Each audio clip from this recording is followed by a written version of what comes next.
이제 결론적으로는 이제는 직접 투자의 시대가 본격화되는 것이 아닌가라는 생각을 해볼 수 있을 것 같습니다. 앞서 말씀드린 것처럼 외국인 투자자는 우리 시장에 미칠 영향력은 중립적이고, 그다음에 기관 투자자는 이제 기대할 게 없다라고 볼 수 있는 구조가 지금 형성이 되고 있다고 봅니다.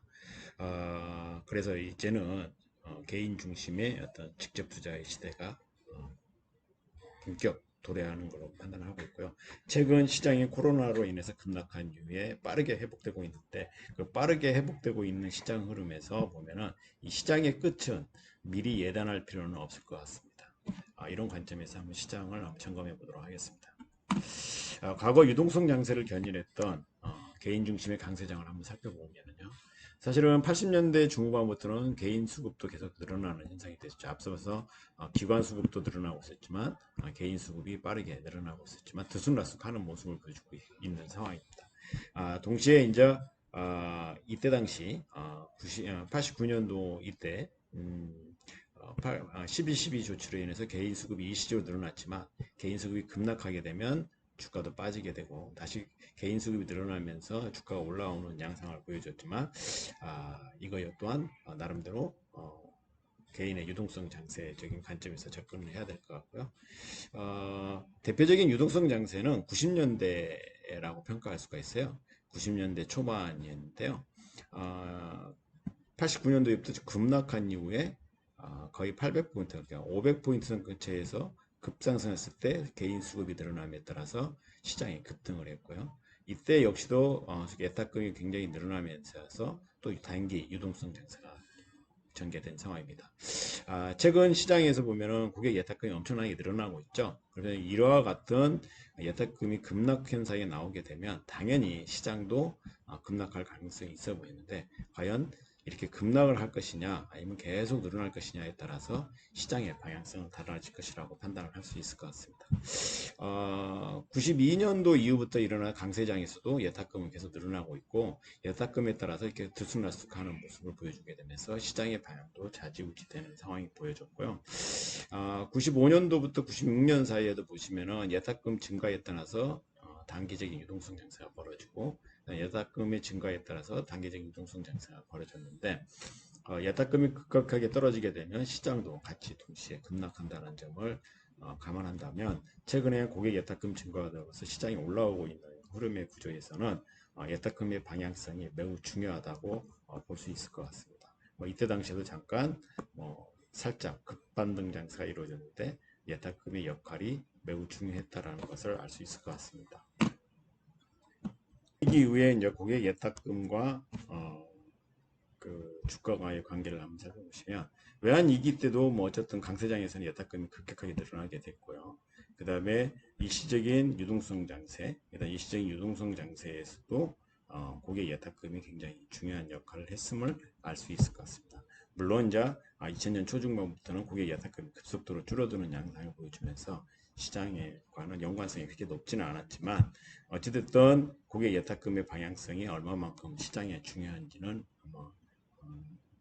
의미를 되새겨 볼 필요가 있을 것 같습니다. 그다음에 2000년 이후에 고객 예탁금과 주가와의 관계를 보면 고객 예탁금이 늘어나는 거죠. 근데 이때는 뭐예요?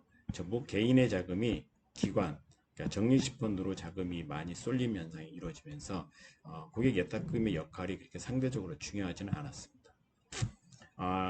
그러나 일단은 기관이 일단 매도를 했을 당시에는 이 부분에서는 고객 예탁금이 중요한 역할을 했었고요. 이후에 시장에서 보시면 고객 예탁금이 꾸준하게 늘어나면서 시장의 방향성을 조금 역할을 많이 해주고 있었던 것입니다. 이미 어찌 보면은 이때 이후부터는 수익 주권을 비롯한 뭐 뮤추얼펀드 이런 쪽으로 자금이 들어가야 될 부분이 상당 부분 직접 투자로 전환되고 있었다라는 것을 시사해주고 있고요. 이 과정에서도 보시면 시장은 이렇게 움직이고 있었지만 고객 예탁금이 계속 급증하는 우상향하는 모습을 보여줬잖아요. 그러니까 이미 고객 개인 투자 중심의 직접 투자의 시대는 이미 도래하고 있었다라는 것을 느낄 수 있을 것 같습니다. 특히 이제 최근에 급락 장세가 전개된 다음에 올라오는 과정에서 고객 예탁금이 46조 원을 넘어서는 상황이 벌어지면서 개인 중심의 어떤 강세장이 당분간 지속될 수 있다는 것을 시사해주고 있습니다. 그런데 이 부분에서 보면은 개인의 자금이 일단은 기관으로 가기는 어려울 것 같아요. 그 다음에 이게 그렇다고 보면은 또 최근에 부동산 규제책을 하고 있기 때문에 개인이 또 부동산으로 마냥 들어가기는 좀 어려운 국면인 것 같습니다. 그렇게 되면은 향후에 개인 수급은 급속도로 이렇게 과거에처럼 이렇게 밀려나는 어떤 패턴보다는 계속 꾸준하게 늘어나는 추세를 유지할 가능성이 있어 보이고요. 이 개인의 자금이 들어오는 것은 지금 현재 25조에서 25조에서 46조, 한 20조가 늘어난 거죠. 20조가 급증한 상황인데 이거는 또 파괴적인 효과가 있습니다. 이거 동시에 신용을 쓰게 되고 담보 대출을 하게 되고 그러면 실질적인 기관 수급이 만약에 뭐 10조에서 20조 뭐 이렇게 들어간다고 보면은 이거의 어떤 파괴적인 어떤 역할보다는 이 개인 수급 자체만으로 늘어나는 파괴성이 훨씬 더 크다고 볼 수가 있을 것 같아요. 그러다 보면 고객 예탁금이 줄어들지 않는 이상 강세장은 계속 지속될 수밖에 없다라는 관점에서 시장을 접근할 필요가 있을 것 같습니다. 보시면은 신용잔고도 같이 늘어나잖아요. 고객 예탁금이 늘어남과 동시에 신용이 계속 늘어나게 되고 고객 예탁금이 늘어남에 따라서 신용잔고도 계속 늘어나는 현상이 발생하게 됩니다. 그러니까 지금 현재 신용잔고의 경우에는 2018년도 이때 당시에 근접한 상황인데 지금 현재 고객 예탁금이 46조이기 때문에 이때 당시보다도 훨씬 더 많은 자금이 유입되어 있는 상황이기 때문에 계속해서 신용의 어떤 레버리지 이펙트 효과로 인해서 수급 효과는 기관보다도 훨씬 더 파괴적일 가능성이 높아 보인다고 생각할 수 있을 것 같습니다. 이런 현상들은 보시면은 코스닥에서도 신용잔고가 급증하게 되고 유가증권 시장에서도 신용잔고가 급증하고 있어서 개인 중심의 그러니까 앞서 말신 외국인은 별거 없고 기관은 더더욱 기대할 게 없는 상황에서 개인 중심의 어떤 직접 투자가 계속 진행될 수밖에 없는데 시장이 상승하고 긍정적인 현상들이 보여지게 되면은 더욱더 상승 효과를 부추길 가능성이 높아 보인다고 볼 수 있을 것 같습니다. 이런 현상은 시중 유동성의 확대가 계속되고 있고 그 다음에 최근에 경제가 속도의 문제는 존재하지만 회복은 추세는 기본적으로 이미 진입한 것으로 평가할 수 있습니다. 락다운 문제가 점차 계속해서 해소되고 있고 다시 락다운 문제로 회귀될 그런 가능성이 낮아 보이기 때문에 미국의 어떤 경제가 회복되고 있고 중국도 빠르게 회복이 되고 있고 미국의 시티 서프라이즈 지수도 계속해서 빠르게 개선되고 있는 상황이기 때문에 경제 상황이 계속 긍정적, 약간 일시적인 소강 상태를 보이거나 그다음에 기대보다도 낮게 나오게 될 경우에는 시장의 상승세에 대한 약간 브레이크적인 작용을 할 수 있을지는 모르겠으나 개인 수급이 계속 늘어나게 됨에 따라서 시장의 강세는 지속될 수밖에 없다라고 보고 있고요.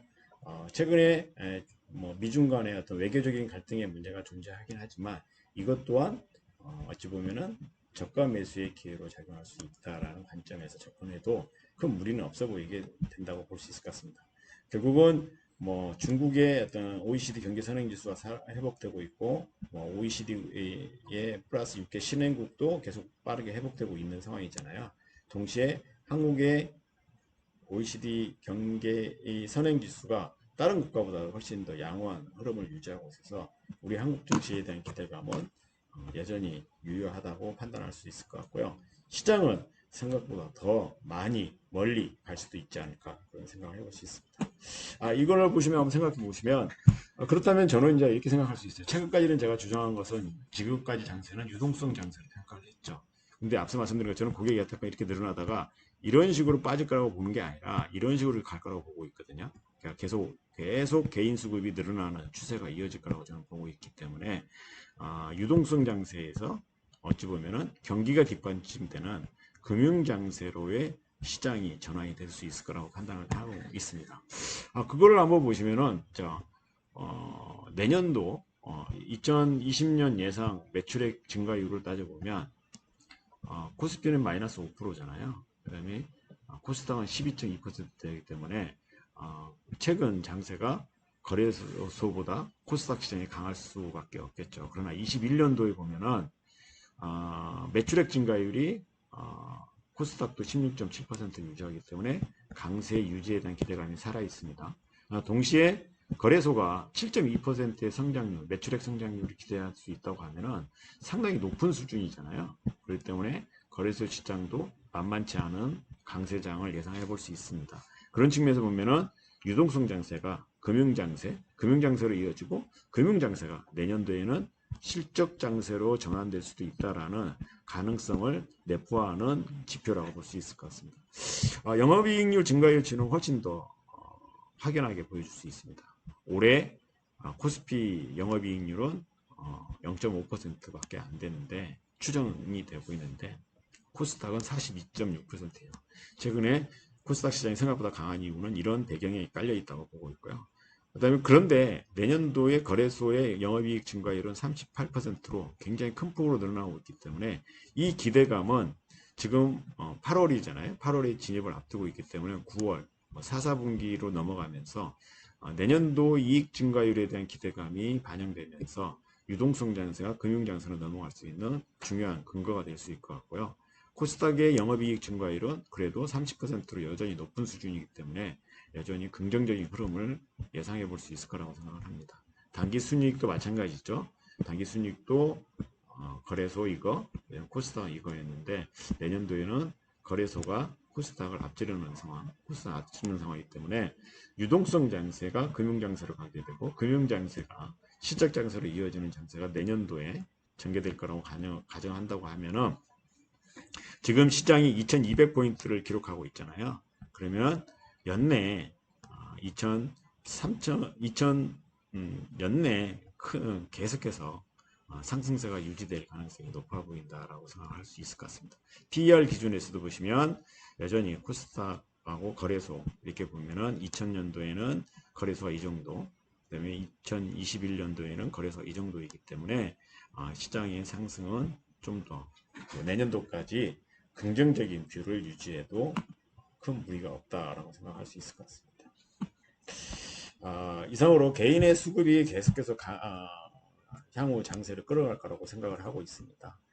그와 더불어서 내년도에 기업들의 이익 전망치, 매출액 전망치 등을 감안해 보면 거래소 시장도 코스닥 시장 못지않을 만큼 성장성을 보여줄 것으로 예상이 되고 있기 때문에 최근 전개되고 있는 유동성 장세는 곧바로 금융 장세로 전환이 될 수도 있다고 판단이 되고 있고요.